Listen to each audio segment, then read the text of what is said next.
অভিনন্দন Bangladesh under-19 cricket team.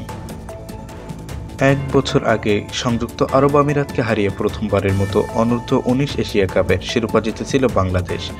১ বছর পর আবারও একই মাঠে একই টুর্নামেন্টের ফাইনালে ওঠা যুবা টাইগাররা, তবে এবার প্রতিপক্ষ ভারত। ফাইনালে ভারতকে ৫৯ রানে হারিয়ে টানা দ্বিতীয়বার এশিয়া কাপ চ্যাম্পিয়ন হল লাল সবুজের প্রতিনিধিরা। সেই সঙ্গে ২০১৯ সালের ফাইনালে হারের মধুর প্রতিশোধ নিল যুবা টাইগাররা। আজ দুবাই আন্তর্জাতিক ক্রিকেট স্টেডিয়ামে টস জিতে বাংলাদেশকে ব্যাটিংয়ে পাঠায় ভারত। এদিন বল সংগ্রহ করতে ব্যর্থ হয় যুবা টাইগাররা। ৪৯ ওভার ১ বলে ১৯৮ রানে অল আউট হয় বাংলাদেশ। দলের পক্ষে রিটার্ন হোসেন করেন সর্বোচ্চ ৬৫ বলে ৪৭ রান। এছাড়া শিহাব জেমস ৬৭ বলে ৪৯ ও ফরিদ হাসান করেন ৪৯ বলে ৩৯ রান। ১৯৯ রানের টার্গেটে ব্যাট করতে নেমে শুরুটা ভালো হয়নি ভারতের। বাংলাদেশের পেসারদের তবে ৪০ রানের মধ্যে ৩ উইকেট হারিয়ে চাপে পড়ে ভারত।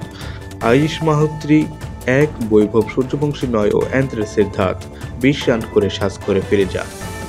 এরপর কার্তিয়া ও অধিনায়ক মোহাম্মদ আমান মিলে চাপ সামাল দেওয়ার চেষ্টা করেন, তবে দলীয় ৭৩ রানে ৪৩ বলে ২১ রান করে আউট হন কার্তিয়া।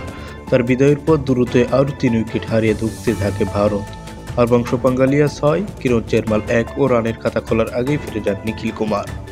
এরপর হার্দিক রাজকে সঙ্গে নিয়ে লড়াই চালিয়ে যাওয়ার চেষ্টা করেন আমান। ৩৪ রানের জুটি গড়েন এই দুই ব্যাটার, তবে দলীয় ১১৫ রানে ৬৫ বলে ২৬ রান করে সাজ করে ফিরে যান আমান।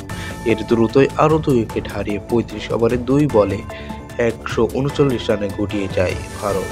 এতেই শিরোপা জয়ের আনন্দে মেতে ওঠে বাংলাদেশের ক্রিকেটাররা।